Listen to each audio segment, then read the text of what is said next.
నుంచి స్వీకరించిన వినతులకు సంబంధించిన పరిష్కారాలను త్వరితగతిన చూపించాలన్నారు తిరుపతి జిల్లా కలెక్టర్ డాక్టర్ ఎస్ వెంకటేశ్వర్.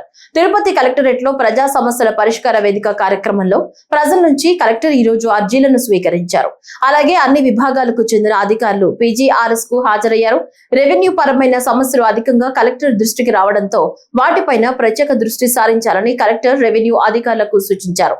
అలాగే ప్రజల నుంచి స్వీకరించిన వినతులకు సంబంధించిన వివరాలను ఆన్లైన్ లో నమోదు చేయాలని కలెక్టర్ ఆదేశించారు.